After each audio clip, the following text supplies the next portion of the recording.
Hello बच्चों, नमस्तुभ्यम। मैं गुरु Kunal from E2FE। आज हम सब वर्क एनर्जी थ्योरम के बारे में पढ़ेंगे, जानेंगे कि ये क्या होता है। The work energy theorem is one of the most important concepts in physics. It establishes a relationship between work done and kinetic energy of an object. तो वर्क एनर्जी थ्योरम जो है ये काफी इंपॉर्टेंट कॉन्सेप्ट है physics में। ये work done और kinetic energy के बीच में रिलेशनशिप एस्टैब्लिश करता है, मतलब गतिज ऊर्जा और जो काम है दोनों में क्या संबंध है उसको बताता है। Statement of work energy theorem: the work done on an object by the net force acting on it is equal to the change in its kinetic energy. मतलब कि किसी भी ऑब्जेक्ट पे जो नेट फोर्स लग रहा है कि नहीं, जो बल लग रहा है, उसके कारण उस बॉडी में कितना काइनेटिक एनर्जी चेंज हुआ है, मतलब गतिज ऊर्जा का कितना बदलाव हुआ है कि नहीं। तो जितना काइनेटिक एनर्जी का चेंज होगा उतना ही एग्जैक्ट उतना ही वर्क डन जो फोर्स लग रहा है नेट फोर्स उसके कारण होता है। तो change in kinetic energy is equal to the work done by that force. Mathematically W equal to delta K होता है। डेल्टा के जो होता है, डेल्टा मतलब चेंज होता है और के जो है काइनेटिक एनर्जी है, तो W equal to change in kinetic energy हो जाएगा। मतलब वर्क डन जो है वो चेंज इन काइनेटिक एनर्जी के बराबर हो जाता है। W equal to KEF minus KEI है कि नहीं। तो जो वर्क डन है वो क्या है, KEF जो है वो फाइनल काइनेटिक एनर्जी है और KEI जो है वो इनिशियल काइनेटिक एनर्जी है। तो W बराबर हो जाता है kinetic energy final minus kinetic energy initial, मतलब कि चेंज इन काइनेटिक एनर्जी। ठीक है, इसके बाद है काइनेटिक एनर्जी। तो काइनेटिक एनर्जी क्या होता है? The energy possessed by a body due to its motion is called kinetic energy. तो कोई भी जो बॉडी है उसका जो मोशन है, मोशन के कारण जो उसमें एनर्जी आ जाता है उसको काइनेटिक एनर्जी या गतिज ऊर्जा बोला जाता है। गति के कारण होता है, मोशन के कारण होता है। जितना ज्यादा स्पीड बढ़ता है उतना ज्यादा काइनेटिक एनर्जी भी बढ़ता है। फॉर्मूला क्या होता है काइनेटिक एनर्जी का? तो kinetic energy equal to half mv square, ठीक है ना। काइनेटिक एनर्जी बराबर क्या होता है? हाफ mv स्क्वायर, जहां m मास होता है ऑब्जेक्ट का और v वेलोसिटी होता है ऑब्जेक्ट का। v का स्क्वायर है, तो जितना ज्यादा स्पीड बढ़ता है, ठीक है, वेलोसिटी बढ़ता है, उसका स्क्वायर काइनेटिक एनर्जी उतना ही तेजी से और बढ़ता है। ऐसा यूनिट जूल होता है। अब इस थ्योरम को हम सब समझेंगे। Understanding the theorem case 1, object speeds up. तो किसी भी ऑब्जेक्ट का स्पीड जो है बढ़ जाता है।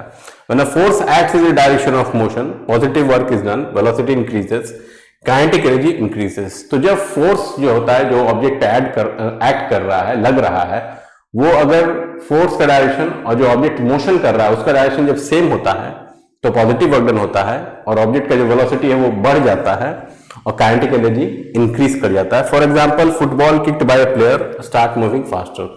तो कोई फुटबॉल है वो पहले से मूव कर रहा है, उसको और उसी डायरेक्शन में किक कर दिया तो उसका स्पीड और बढ़ जाता है। केस 2 है ऑब्जेक्ट स्लोज डाउन। ऑब्जेक्ट जो होता है वो स्लो कर जाता है, स्पीड उसका घट जाता है कि नहीं। तो when a force acts opposite to the direction of motion, negative work is done, velocity decreases, kinetic energy decreases. तो जब किसी ऑब्जेक्ट पे फोर्स जो लगता है वो उसके डायरेक्शन ऑफ मोशन के अपोजिट अगर लगता है तो फिर नेगेटिव वर्क डन होता है और उस ऑब्जेक्ट का काइनेटिक एनर्जी घट जाता है, उस ऑब्जेक्ट का जो वेलोसिटी है वो भी घट जाता है, क्योंकि डायरेक्शन उल्टा है कि नहीं, नेगेटिव वर्क डन हो रहा है। For example, brake applied on a bicycle.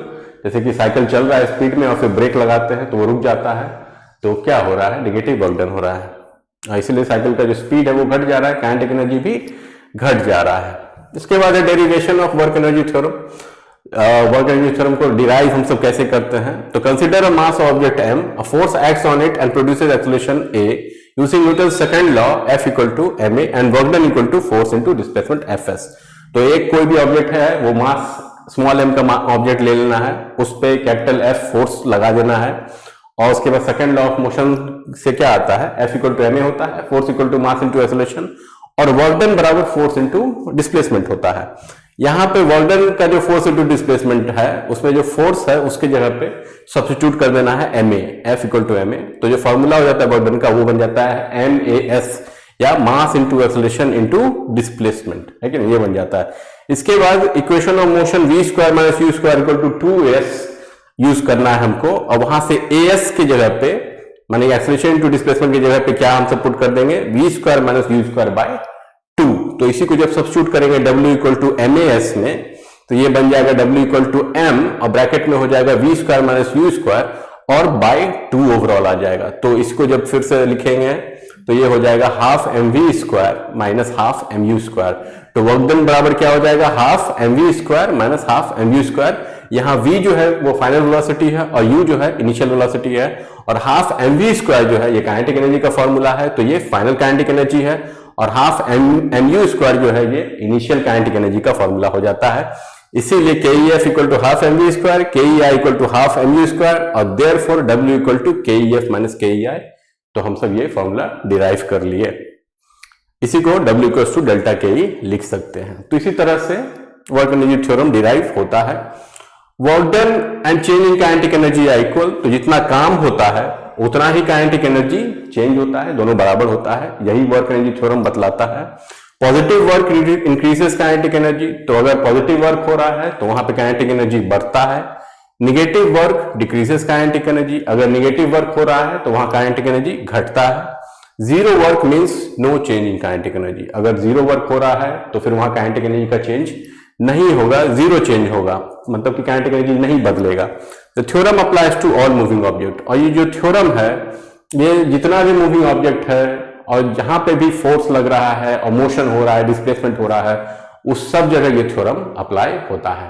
I hope आपको ये समझ में आया होगा। अगर आपको हमारा कंटेंट अच्छा लगता है तो प्लीज सब्सक्राइब कीजिए, लाइक कीजिए, कमेंट कीजिए, और हमारा जो साइट है e2fe.in उसको विजिट कीजिए, देखिए कि आपको क्या पसंद आता है, क्या सूट करता है, और हमारे साथ आगे बढ़िए। धन्यवाद।